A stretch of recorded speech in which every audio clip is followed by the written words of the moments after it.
Australia का tourist visa या Australia का ई सब क्लास 600 वीजा आप पाकिस्तानी पासपोर्ट पर किस तरह से हासिल कर सकते हैं। यह वीजा किन लोगों को अप्लाई करना चाहिए, प्रोसेसिंग टाइम कितना है, डॉक्यूमेंटेशन कितनी है, वीजा रेशियो कितनी है, बेसिक की फीस कितनी है, डॉक्यूमेंट सबमिट करवाने के लिए आपको क्या कहीं जाना पड़ेगा, बायोमेट्रिक कब करनी पड़ेगी, क्या इसके लिए अपॉइंटमेंट रिक्वायर्ड है या नहीं। इन तमाम तर क्वेश्चंस के आंसर मैं इस वीडियो में क्लियर करने वाला हूं। आपसे रिक्वेस्ट है वीडियो को पूरा देखें, क्योंकि मोस्टली हमें वही कॉल्स मौसूल होती हैं, वही इंफॉर्मेशन हमसे पूछी जाती है जो हम ऑलरेडी आंसर कर चुके होते हैं वीडियो में। इसलिए गुजारिश है वीडियो को पूरा देखें। जब आप वीडियो को पूरा देख लेंगे तो आपके काफी क्वेश्चन जो है वो क्लियर हो सकेंगे इस वीडियो को देखने के बाद। अच्छा जी, ऑस्ट्रेलिया का अगर आप वीजा अप्लाई करना चाहते हैं तो मैं आपको बताना चाहता हूँ कि ऑस्ट्रेलिया पाकिस्तानियों को स्टिकर वीजा ग्रांट नहीं करता, क्योंकि ऑस्ट्रेलिया की एम्बेसी पाकिस्तान में करंटली मौजूद नहीं है, बल्कि इसका ई वीजा, इलेक्ट्रॉनिक वीजा या पेपर वीजा जिसे कहा जाता है, ये पाकिस्तानियों को ई वीजा ग्रांट करता है। इसका वीजा आपके पासपोर्ट पर पेस्ट नहीं होता। सेकेंडली, इसकी टूरिस्ट वीजा कैटेगरी को हम सब क्लास E600 वीजा कहते हैं, और जिन लोगों की प्रोफाइल कंपैरेटिवली स्ट्रांग होती है उन लोगों को मैं सजेस्ट करूंगा कि वो वीजा अप्लाई करें।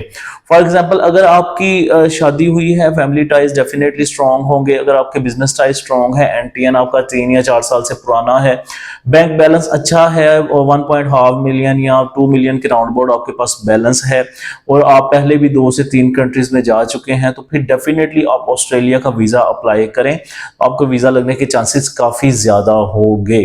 अच्छा जी, सेकेंडली, जब लोग वीजा अप्लाई करते हैं तो कुछ उसमें मिस्टेक्स भी करते हैं। उन मिस्टेक्स को फॉर एग्जांपल मैं आपको बताता हूं। अगर कोई दिसंबर में अप्लाई कर रहा है, क्रिसमस या न्यू ईयर का, तो जो बंदा अप्लाई कर रहा है उसे ट्रैवल प्लान में पता होना चाहिए कि इस वक्त दिसंबर में जो है वहां पर गर्मियों का सीजन स्टार्ट हो गया। जिस तरह पाकिस्तान में नवंबर और दिसंबर में सर्दियां स्टार्ट हो जाती हैं, ऑस्ट्रेलिया में दिसंबर में गर्मियां स्टार्ट हो जाती हैं।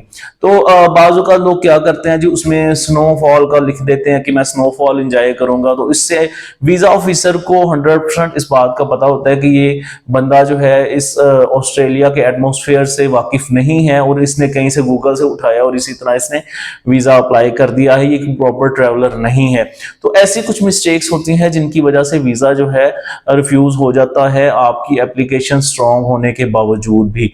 जब आप वीजा अप्लाई करें तो काइंडली आप कोशिश करें ऐसे कंसल्टेंट से वीजा अप्लाई करें जो कि इस तरह की इंफॉर्मेशन को पहले से ही जानता हो, जो कि एक्सपीरियंस्ड हो और जिसको इन सारी बातों का पता हो। अच्छा जी, इसकी अगर फीस की बात की जाए तो इसकी फीस है 195 ऑस्ट्रेलियन डॉलर, जो कि करंटली पाकिस्तानी करेंसी के हिसाब से तकरीबन 42-43,000 के राउंड अबाउट बन रही है। इसकी अगर अपॉइंटमेंट की बात की जाए तो इसकी अपॉइंटमेंट पहले ली जाती थी, लेकिन अब इसकी अपॉइंटमेंट बुक करने की ज़रूरत नहीं है। एक दफ़ा जब केस इसका ऑनलाइन सबमिट हो जाता है तो उसके बाद बायोमेट्रिक लेटर आता है, और फिर आप विदाउट बुकिंग एनी अपॉइंटमेंट आप लाहौर या इस्लामाबाद में या कराची में जहाँ पर भी हैं आप बायोमेट्रिक के लिए जैरिस वीज़ा ड्रॉप बॉक्स में जा सकते हैं। आपको वहाँ पर कोई डॉक्यूमेंट लेके जाने की ज़रूरत नहीं सिवाय ओरिजिनल पासपोर्ट के और बायोमेट्रिक लेटर के, और वहाँ पर आप जाके अपने फिंगरप्रिंट्स देंगे। अपॉइंटमेंट पहले चाहिए होती थी, अब अपॉइंटमेंट जो है वो ख़त्म कर दी गई है, अब अपॉइंटमेंट की भी ज़रूरत नहीं है। अच्छा जी, अगर बिजनेसमैन है तो उसके लिए आपको बैंक स्टेटमेंट चाहिए होगी, आप 4 माह की लगा दें या 6 माह की लगा दें। इसके अलावा बहुत सारी स्कैन में लगेगी, पासपोर्ट के फर्स्ट पेज की स्कैन कॉपी, जो ट्रैवल हिस्ट्री है, जो इन आउट की स्टैंप्स हैं, इसके अलावा ID card, FRC, family registration certificate जो कि नादरा से मिलेगा, आपके बिजनेस से रेलिवेंट डॉक्यूमेंट जिसमें एनटीएन, टैक्स रिटर्न्स, और अगर आपके पास चैम्बर का सर्टिफिकेट है तो वो भी एज अ सपोर्टिंग डॉक्यूमेंट के तौर पर आप लगा सकते हैं। सेकेंडली, अगर आप जॉब होल्डर हैं तो NOC letter, no objection certificate लेंगे आप अपने इदारे से कि आप यहाँ पर इतने अरसे से काम कर रहे हैं और आप ऑस्ट्रेलिया जाना चाह रहे हैं टूरिस्टिक पॉइंट ऑफ व्यू से, और आप वापस आ जाएंगे इतनी छुट्टियों के बाद, और साथ आप 3 माह की सैलरी स्लिप जो है वो अटैच करेंगे। इसके अलावा आप सपोर्टिंग डॉक्यूमेंट और भी लगा सकते हैं, जिसमें आपकी कोई प्रॉपर्टी है कमर्शियल या रेजिडेंशियल, या आपकी कोई गाड़ी है तो उसके डॉक्यूमेंट्स भी आप एज अ सपोर्टिंग डॉक्यूमेंट के तौर पर लगा सकते हैं। अगर प्रोसेसिंग टाइम की बात की जाए तो तकरीबन 1 से 1.5 वीक में इसका जो है वीजा आ जाता है, रिस्पॉन्स आ जाता है। लेकिन इन सम केसेस में बाजू का जो ऑफिशियल वेबसाइट पे भी इन्होंने ड्यूरेशन दिया होता है, आप उसको देखकर भी इस बात की जजमेंट नहीं कर सकते कि 100% एक्यूरेटली इन दिनों में ही आपका वीजा ग्रांट हो जाएगा। बल्कि एम्बेसी का जो प्रोसेसिंग टाइम होता है वो थोड़ा बहुत ऊपर नीचे हो सकता है। तो आप मान के चलें कि 2 से 3 हफ्ते के अंदर अंदर वीजा ऑफिसर आपकी वीजा एप्लीकेशन का रिप्लाई जो है वो कर देंगे, आया पॉजिटिव है या नेगेटिव। इसका वीज़ा अप्लाई करने के लिए कहीं जाने की ज़रूरत नहीं, ऑनलाइन ही इसका वीज़ा अप्लाई होता है। फीस में आपको बता चुका हूँ, वीज़ा रेशो आपको मैं बता चुका हूँ, किन लोगों को अप्लाई करना चाहिए या किन लोगों को अप्लाई नहीं करना चाहिए। अगर आप टीन एज है, 20 से कम उम्र है या 25 से कम उम्र है, आप ट्रैवल हिस्ट्री नहीं है आपकी और आप फ्रेश पासपोर्ट पर ही इसका visa touristic point of view से अप्लाई कर दें, तो मैं आपको सजेस्ट नहीं करता, क्योंकि ऑस्ट्रेलिया चूंकि एक अच्छी कंट्री है इसलिए इसका वीज़ा हासिल करना कंपैरेटिवली दूसरी कंट्रीज की निस्बत थोड़ा सा टफ है, लेकिन प्रोफाइल अच्छी हो तो नामुमकिन नहीं है।